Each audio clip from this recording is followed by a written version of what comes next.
Mark Johnson with News from the Front. I want to talk about the budget today, the national federal budget, and financial concerns in general.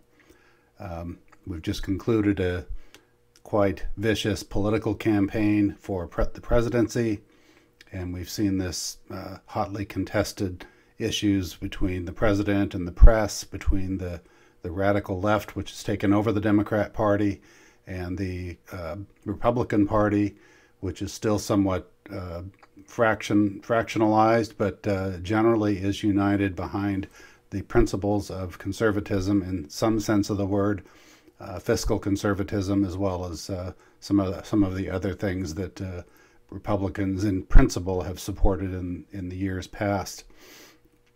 The political situation now is turning to a different area, a much less glamorous area, and an area that's fraught with a lot of confusion, a lot of deception, and a lot of propaganda, and that has to do with the budget, and it has to do with everything that happens in Washington related to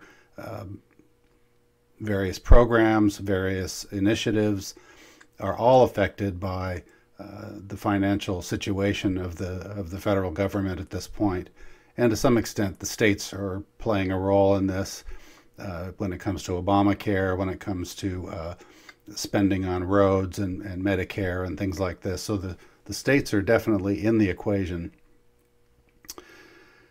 The bottom line is, and we need to talk truth about this, outside of the public venues, whether you watch elected officials on television or in the news, you listen to various talking heads, the issue is, it is complex, but at the same time, it's not so complex that an average person can't understand it. The problem is we don't hear anything of substance generally, and when we do, we don't have enough background, a lot of us don't, to differentiate between BS and the actual truth of what's going on. Elected officials, after all, and I've had this reiterated to me several times in the past few months, the only thing elected officials care about, 95% of them, is getting reelected. They want to get reelected. They don't care what it takes to do it. They want power, and they want to keep that power. We can't forget this. It doesn't mean that there aren't elected officials that will speak the truth. Sometimes their political philosophy and their beliefs are in line with the true situation, and to some extent we get that truth. Tom Coburn, who was in the Senate, who resigned due to health problems and so on, was one of those people. And there are people in the Freedom Caucus in Congress that will speak the truth about these things, but most of the time their voices are drowned out. As it happens now, a good conservative, in my opinion, I've seen him interviewed on C-SPAN, a person named Mulvaney is running. Mike Mulvaney, he's from South Carolina. He's in the Congress now, or in the House, and he has been nominated for the White House Budget Office. I think this is sometimes referred to as the Office of Budget Management. So he will be representing sort of the executive branch view of the budget. And there were some hearings today about his attitude, his philosophy, the way he thinks about these things. Although in reality, he's not a policy-setting person in this role. He simply gives the numbers and gives an analysis of what's going on to the president. There's also another entity in Washington, which you'll often hear about, called the CBO. This is the Congressional Budget Office. And the Congressional Budget Office, in my experience, has been relatively objective. They are in an extremely politicized situation. They're supposed to represent both political parties. Are supposed to be nonpartisan. I think in general they are, but at the same time, and I'll show you some videos following this first segment here, you'll notice how tentative and how they parse every word, and they're really scared to death to really give an unvarnished opinion. But if you read between the lines, you can tell they have an opinion. And in the written report that just came out, the budget and economic outlook for 2017 to 2027. This is a 10-year outlook. They do this every a couple of times a year, but at least once a year. And this represents the budget outlook for the federal government, the programs, the various expenditures, the revenues, and everything else. So it's a fairly good analysis. You can find this, you can Google it and look at it for yourself. It's a little bit tedious. Again, we're talking about budgetary things and the bean counters, so to speak, as they're called. So it's not something that everybody is going to want to read in great detail, but it's certainly something I think it's worth looking at to get an idea if a person really cares about this. And this is something we should all care about.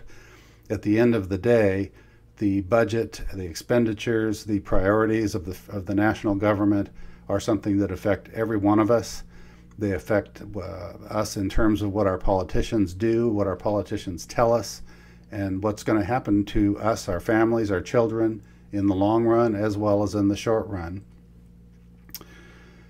What we see so much in these public statements that you see are really propaganda. There's a desire to pander to a population that has been conditioned by various messaging that's been sent out over the years, and so people really don't understand what's going on. They listen to their favorite politicians, whether it's your congressman or senator or somebody you might like, and they're all in it to again make it look like they are virtuous, honest, well-intentioned people. And in reality, like I say, at least 95% of them are really out to do whatever it will take to work in their favor. They will say anything that will work in their favor from a political standpoint. Very, very seldom will you get an honest appraisal of the situation. But like I said, you will get it from certain individuals. I think Louis Gohmert, Ted Cruz will speak honestly about the budget. You'll also see this Mike Mulvaney and Mike Lee. There's some people in Congress will speak honestly. Unfortunately, the Democrat Party has been taken over completely by radical leftists, and you're not going to get an honest answer because they have a political agenda, and that political agenda is essentially a statist, socialist kind of government. They will drive the economy into the ground if they have to. In fact, it will work in their favor because once they get the economy depressed to a certain point, there will be nothing left but government to come to the rescue. And so their agenda will always be to cast government as the savior of society, as the virtuous entity that will take care of everything. And the facts of history and the whole philosophy of government under the Constitution, under the founding principles, as well as economic theory, run counter to this. We've seen failures in socialist governments throughout the world for at least the last 100 years. You look at Venezuela, you look at Cuba, you look at North Korea, you look at Russia. It doesn't really matter where you look. You will see economic devastation, generally speaking, from countries that are completely run by a big behemoth government that sets all of the agenda, controls the economy, controls everything, and basically just divvies out to the population the services and the things they want. So I think what I'll do at this point is show some videos. One video, there'll be 2 or 3 that are from the today. There were some hearings, or at least a meeting with the Congressional Budget Office, the director of the Congressional Budget Office, and some people from the press, as well as some assistants that work in that office. These clips, if you just sort of look at it, generally speaking, from what they're trying to say, will give you an idea of what we're dealing with. And then there's also a clip in there from Mike Mulvaney. And so you'll hear a question that came to him about budget deficits and the debt in general.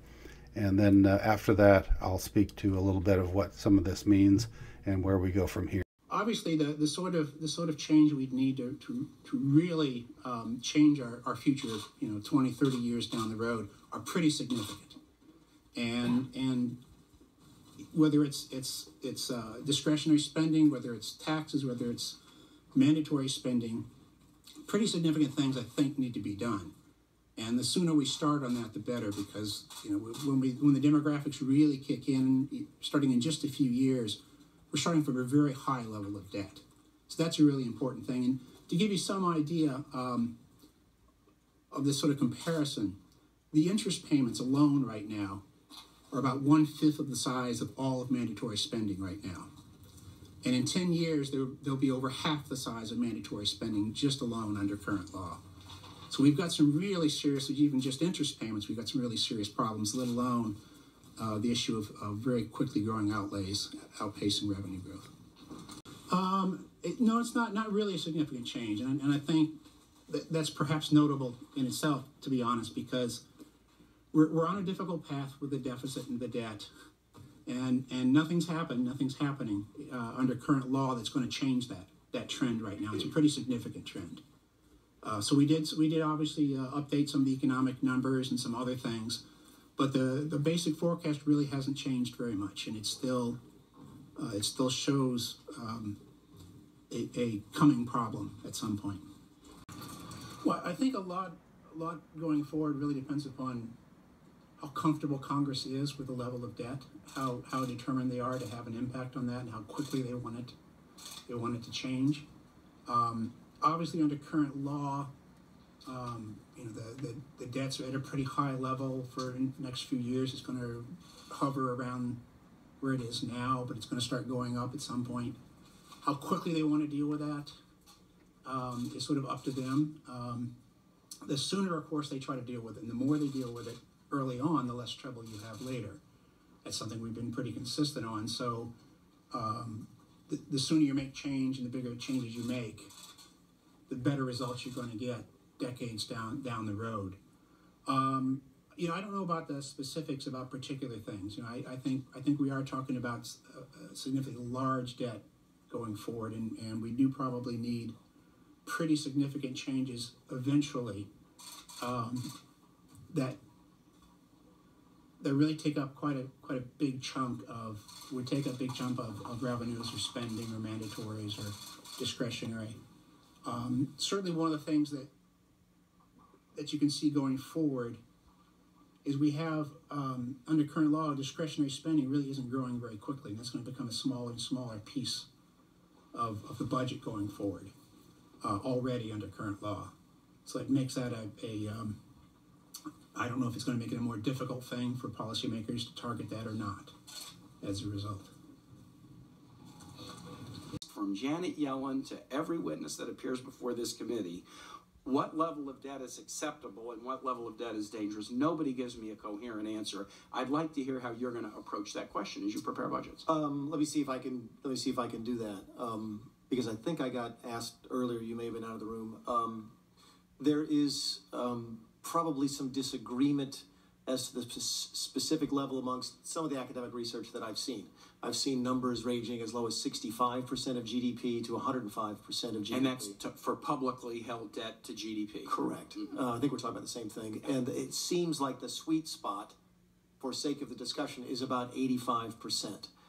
Which is about where we expect to be under the current CBO projections in roughly 6 or 7 years. If we make no changes. Yeah, that's correct. And beyond that, then you start to you will see some evidence of the economic concept of crowding out at any level of debt, because every level of private dollars that leaves the private marketplace to go into the public debt markets is not available for private investment. So you see some crowding out on $1.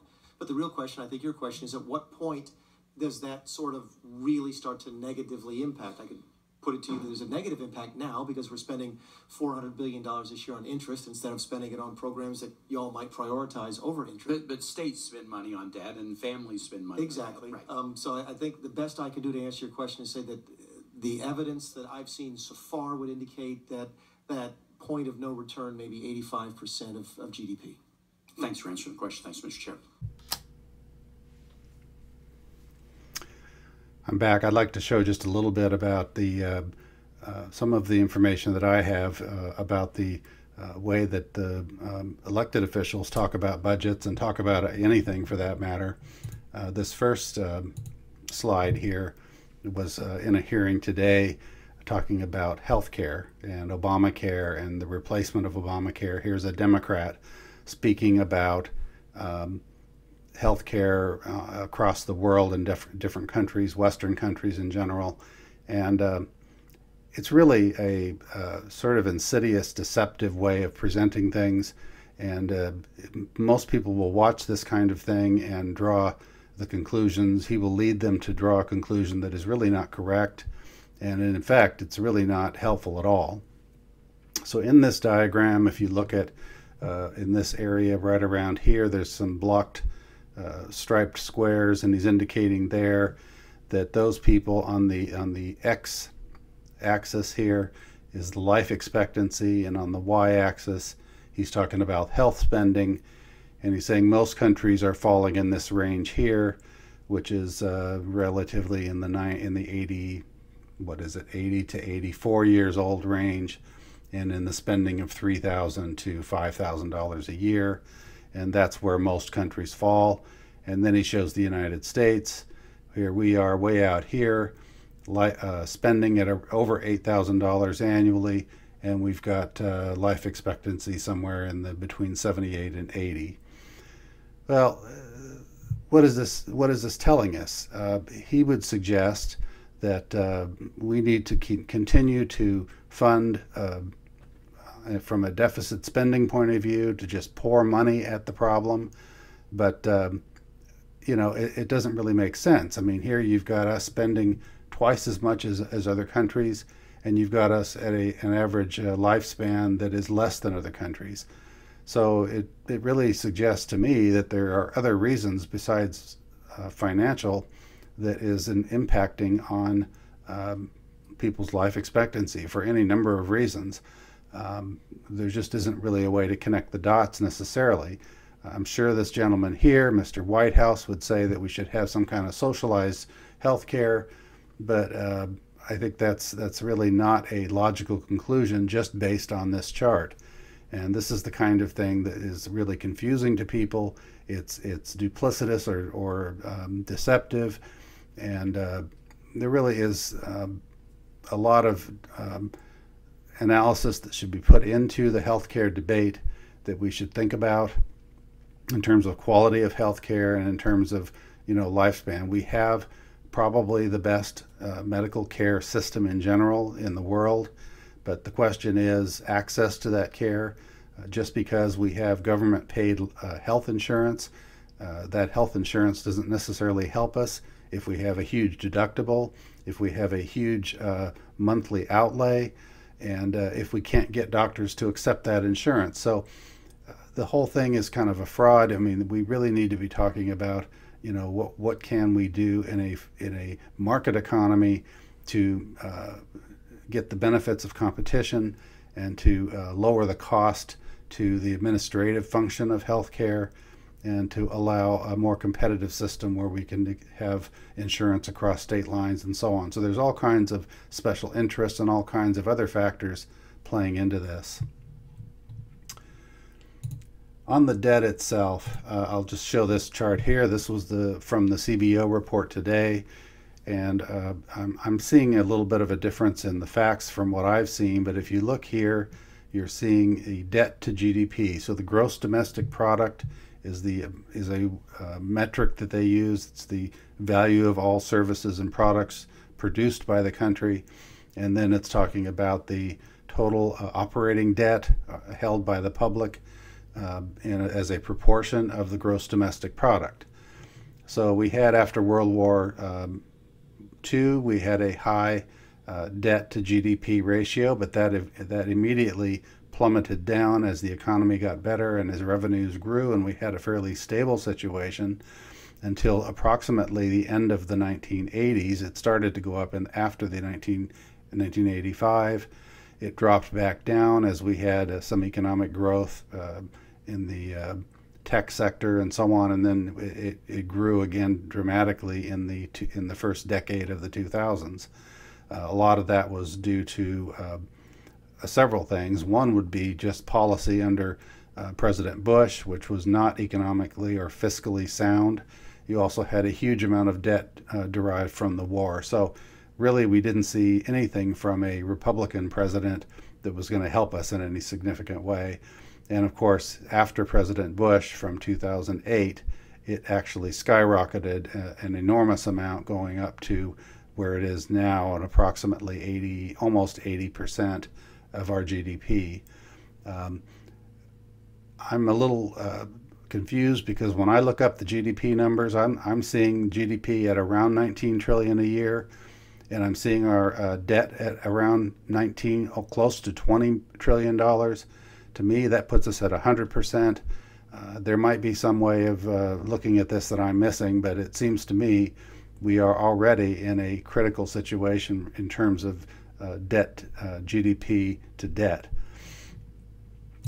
In a book here that I recommend to people, written by the radio talk show host Mark Levin.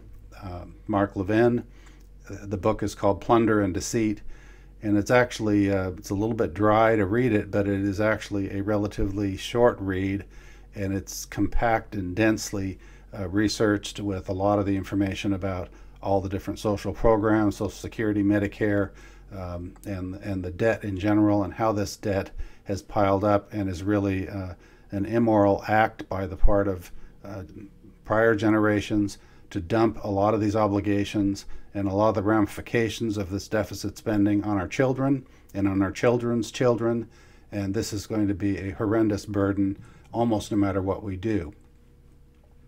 Here it says at the top of the left page, economists discuss the budget deficit in terms of percentage of GDP. For most of the 40 years prior to 1998, federal debt held by the public was on average 39% of GDP.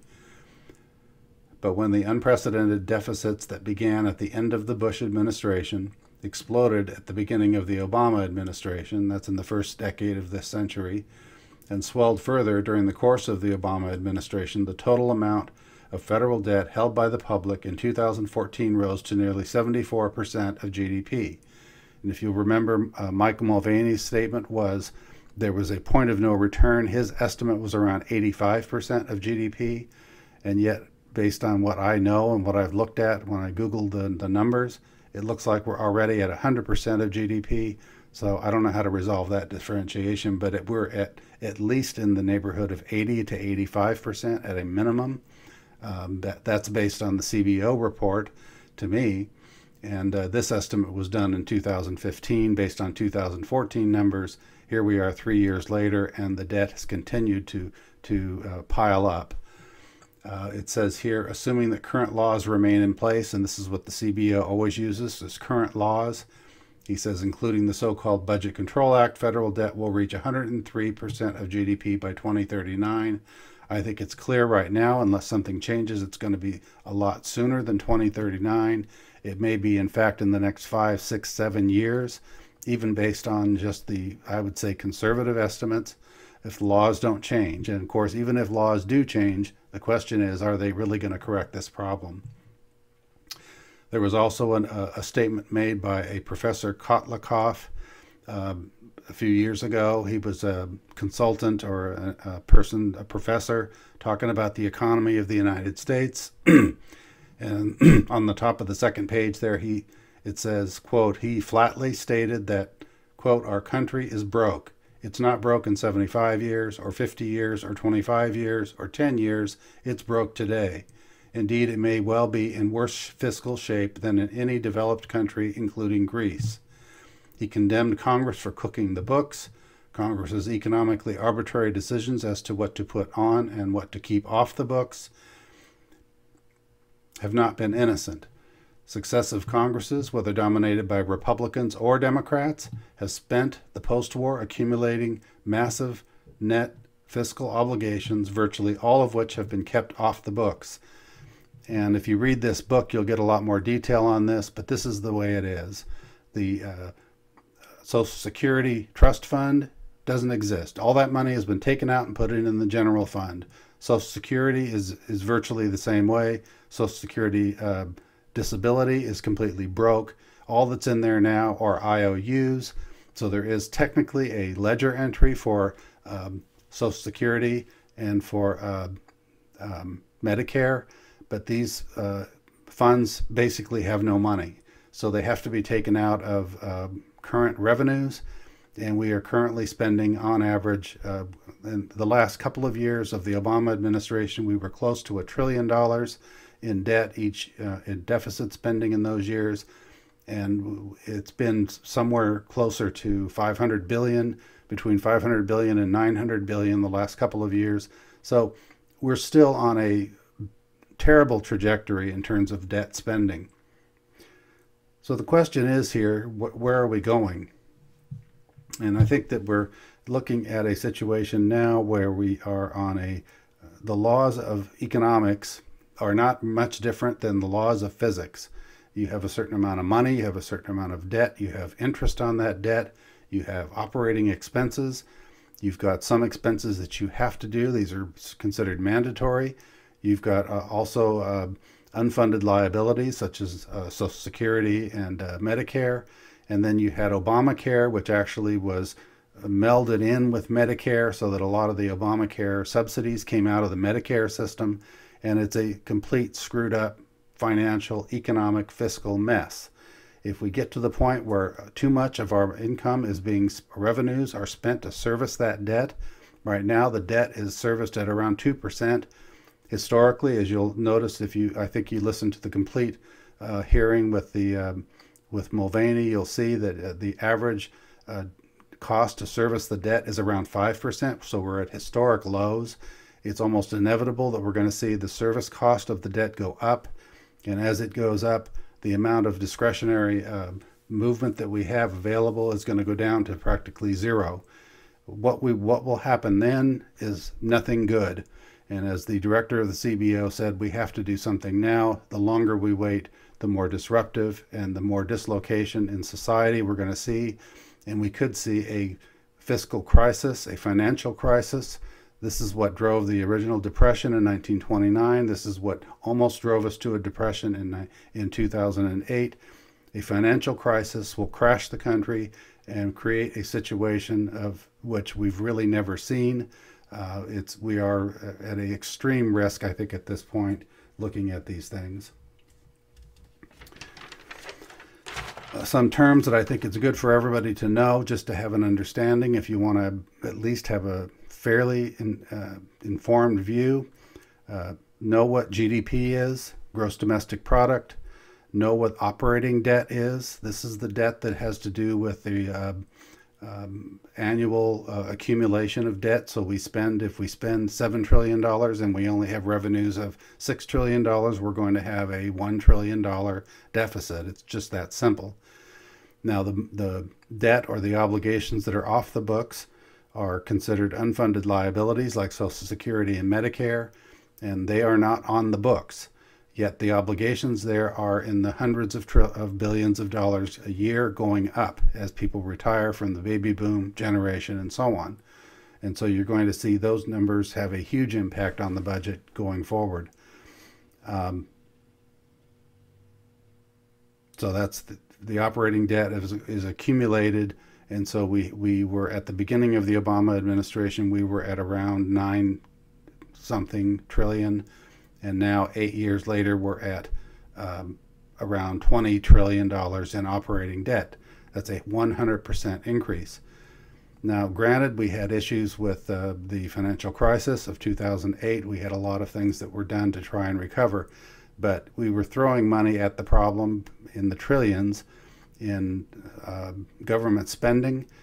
I think that this idea that the government can just spend this out of this thing it has been one of the biggest lies perpetrated on the population. The idea that we could recover from this by government spending is this Keynesian philosophy.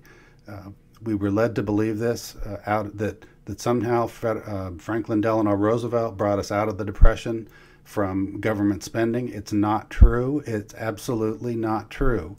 The government, we recovered for a number of reasons, primarily because of a huge industrial output that was pulled into play as a result of the war. And then after the war, we turned out to be in the best shape of any country in the world. We didn't suffer 20 million people killed like Russia, or tens of millions of people killed like other European countries. we sustained relatively low costs. We did not have our infrastructure ruined. We did not have our economy ruined in any real sense of the word. And so you'll see in the CBO charts there that the economy after World War II got skyrocketed. We had a extremely wealthy during my lifetime. We had an extreme run of wealth and jobs and security and reasonable budget deficits or reasonable budget expenditures, and so that's what brought us out. The amount of money that was spent on the war effort pales, anything that FDR would have done paled by comparison. We cannot simply spend trillions upon trillions of dollars and expect that to grow the economy, because that's going to create more debt, and we're not coming out of a post-World War II basically a financial advantage that we would have had in 1945 and 1950, and so we're just going to be driving ourselves deeper into debt. The other term that we should know is economic growth rate. It's estimated that if the growth rate is, we will not see any change in revenues if we have an economic growth rate of 1%. So 1% means we have that much growth in total economic activity in the economy, and that's just normal, birth and growth in population and growth in business and so on. So you have a certain amount of economic growth all the time, unless you're in a depression or a recession, in a financial decline of some kind, and we may indeed have that at some point in the next few years. So that's the growth rate. And the other estimate is that if you have a growth rate of somewhere in the order of 1%, you'll have about $1 trillion in GDP growth. So 1% is $1 trillion in GDP growth, and GDP growth generates more revenue. So that would help moderate the budget deficit. Right now, the CBO is not anticipating anything near 4 or 5%, which we saw, in fact, up to 7% during the Reagan administration. They're estimating something, I think, that peaks out at maybe 2.6%, but even that is questionable. There's been estimates of increased GDP in the past, and they just have not happened. We've had an extreme low, a run of low GDP growth in the last 8 years. The other term to know is revenue, is taxes. How much revenue is the government getting? And then, of course, how does that relate to the amount that we're spending? You also have unfunded liabilities, as I mentioned, Social Security, Medicare, disability, and other kinds of government entitlements that will be incurred. There will be costs that are by statute, by law, we're obligated to pay, even if they don't show up on the books. And then you have the budget deficit itself. So you'll see budget deficits running on a monthly or quarterly basis. They'll say we're running on at an annual rate of 500 billion or 250 billion or 700 billion, whatever it is. They're giving you basically a rate that we're running at that point. So now we're talking about Obamacare. We're talking about this proposal to spend $1 trillion in infrastructure. The idea being that this will somehow spur economic growth. It will spur some economic growth, but as anything that's done through the bureaucracy of the government, there's going to be a huge amount of waste. There's going to be money that's spent to basically curry favor among the districts of various elected officials, and essentially you're going to end up with some additional tax revenue, some additional economic growth, but I think that there will be a net gain out of this is really misleading, and I really honestly don't think it's true at all. I think we'll end up with basically running more deficits if we end up spending $1 trillion on pork barrel types of things, even though we might need some of the spending. The way that it's done when it's driven through Congress is usually corrupt and not really the right or efficient way to do it. Well, that's about it for today. I just wanted to say that because this is the issue that we're going to be contending with this year. we're going to see the continuing battle between the left and the right. The left becoming more and more radical all the time, wanting the government to basically take over everything, to take over the money supply, to take over the means of production, to take over every part of our lives, whether it's the air we breathe, the water we drink, or our health itself. They want the government to take over everything. Republicans, at least the conservatives in the Republican side of the equation, want less government. They feel that a competitive market economy is driven by liberty, is driven by competition, and that's the most efficient way for the country to allocate its resources. And so that has been historically how this country has prospered and grown. And if we continue down this current path, it's going to lead us to an all-encompassing tyrannical government that it controls everything, and there's nothing good that can come from that.